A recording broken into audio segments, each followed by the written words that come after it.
대표적인 지역이 화성이 그렇고요. 평택이 그렇습니다. 이 두 지역은 지금 일자리가 제일 많은 지역인데 지금 일자리보다 최소한 1.5배 내지 2배가 될 거거든요. 2022년 하반기 때 급락장이 오면서 재개발 거품들이 다 빠졌어요. 솔직히 저는 작년 재개발은 다 거품이었다고 생각을 했거든요. 너무 비싸요. 그러니까 이게 이미 평당 1억 원을 가정을 해서 프리미엄이 붙어 있어요. 저는 그런 거품 빠진 재개발지들 강력 추천드리고요.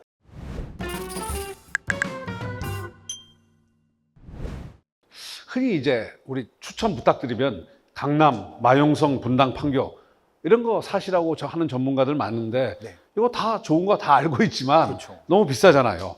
그런데 좀 저렴한 이 경기도나 이런 데서 아까 추천하실 만한 지역이 구체적으로 좀 알려주신다면. 일단은 추천을 할 때는 무조건 제일 좋은 곳부터 추천하는 게 맞고요. 왜냐면은 이분들 경제력을 잘 모르기 때문에. 제가 그때 처음에 저도 10년 전에 멋모르고 강의할 때요. 그냥 뭐 강의를 하는데 들으시는 분들이 다 부자였던 거야. 그래서 제가 아무 생각 없이 압구정 현대아파트 사세요 그랬는데 진짜 사신 분이 나오더라고요.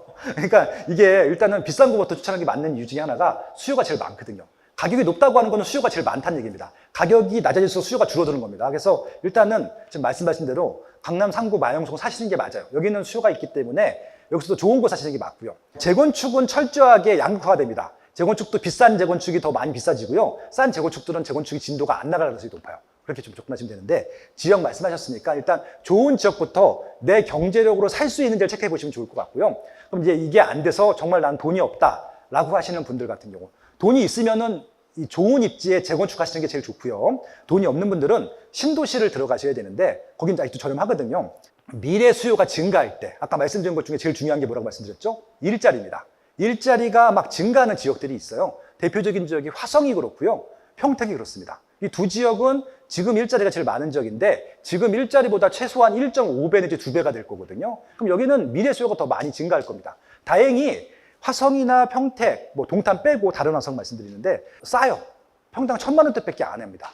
그러니까 이게 왜 중요하냐면은 지금 건축비만 평당 1,000만 원이거든요. 근데 지금 아파트 분양가가 평당 1,000만 원이면은 나중에는 절대 살 수 없는 가격일 거예요. 그럼 결국은 지금 산 가격보다 무조건 2배 이상 올라간다는 얘기예요. 세종시가 그랬던 것처럼. 세종시가 평당 500, 600에 분양했었다가 지금 상천까지 간 거잖아요. 예, 그런 것들을 보시게 되면은 일자리가 증가하는 지역. 근데 일자리만 증가해서는 안 되고 교통망이 들어가야 돼요. 그래서 제가 아까 GTX 말씀드렸고 신안산선도 말씀드렸고 도로망도 말씀드렸는데 그런 지역들. 그리고 양질의 아파트여야 되잖아요. 아파트 달랑 한 채는 안 되고 최소한 이런 택지로 해갖고 정말 최소한 몇만 명 이상 근무할 수 있는 그런 것들이 그래야지 기반시설이 들어오거든요. 요것들이 갖춰지면요. 기반시설은 바로 처음에 들어가지 않거든요. 일자리랑 아파트가 세팅된 다음에 한 10년 정도 걸려서 세팅이 되기 때문에 10년 정도 꾸준히 수요가 상승할 수 있는 지역들을 보시자는 말씀을 드리고 싶은 것들이고 아마 이 경기도 남부에서는 평택, 화성 눈여겨보시면 좋겠다고 좀 제안드리고 싶습니다. 한 발 더 앞선 시작의 중심, 보다 더 높은 시대의 중심. 마침내 둔산 중심의 클라이맥스가 시작됩니다. 그랑르피에드.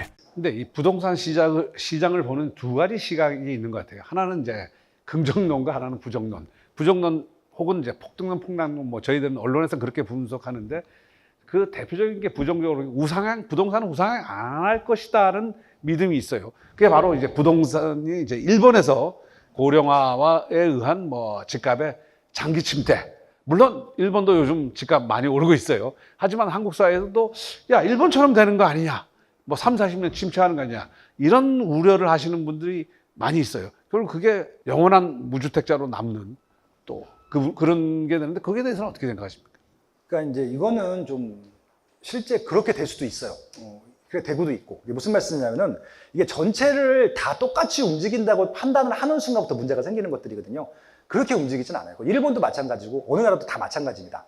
지금 우리가 보고 있는 이제 일본의 잃어버린 30년은 신도시들이라든지 지방 얘기들입니다. 도쿄 한가운데는 계속 올랐었고요.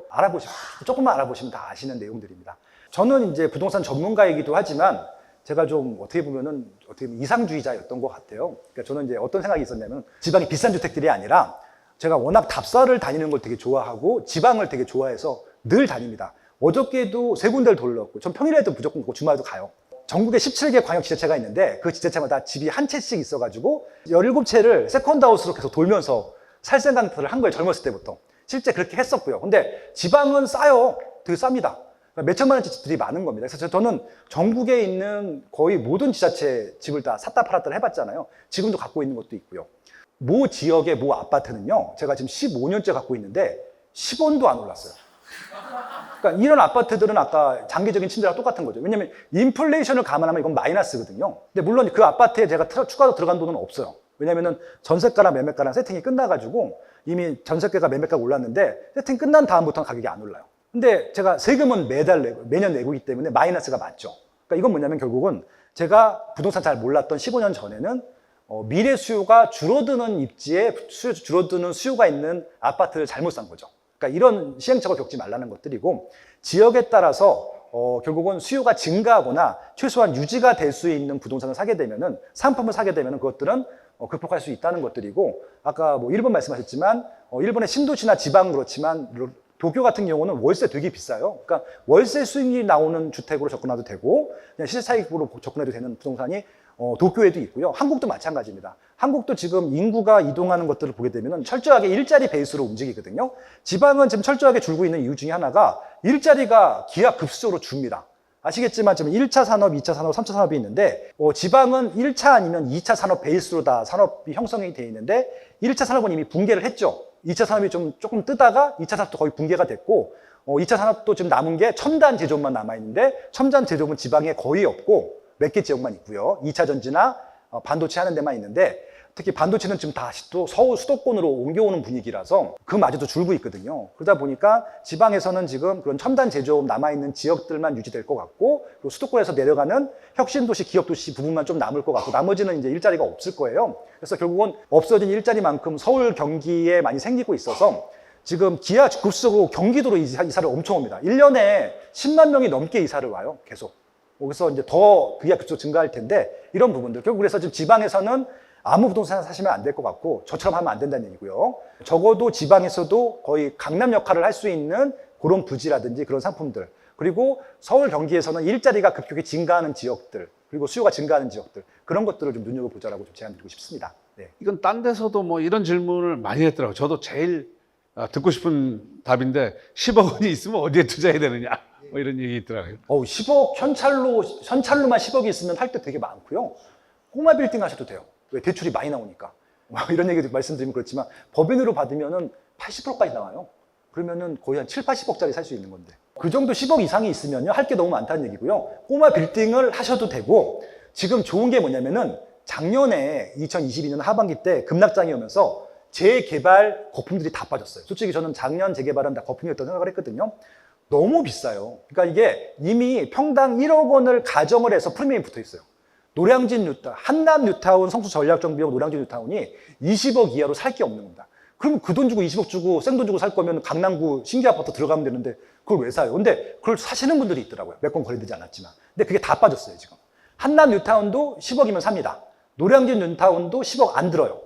성수 전략정비 구역도 10억 미만으로 살 수 있고요. 초기 투자금입니다. 나중에 추가 분담금은 내야 되겠지만. 그래서 10억이라고 하면은 만약에 새 아파트 될 것들을 선택하신다고 하면은 저는 그런 거품 빠진 재개발지들 강력 추천드리고요. 한남, 노량진, 성수 전략정비 구역 이런 데 추천드리고, 그리고 꼬마 빌딩 하셔도 될 것 같고요. 그리고 또 뭐 5억이 가셨나요? 5억. 예, 5억은 지금 그 아랫단계에 있는 재개발 입지들 있죠. 그리고 서울에 물론 강남권은 안 되고요. 강남권 제외한, 용산구 강남권 제외한 나머지 지역들 갭 투자 가능하거든요. 왜냐면 지금 비규제 지역이 대부분이기 때문에 전세를 끼고 살 수 있어요. 미리 사두는 겁니다. 그래서 들어갈 주택들 중에 눈여겨봤었는데 안 되시는 분들 같은 경우는 그런 거 사두시는 것들 추천드리고 그렇습니다. 그 정도 설명드리면 될까요? 네.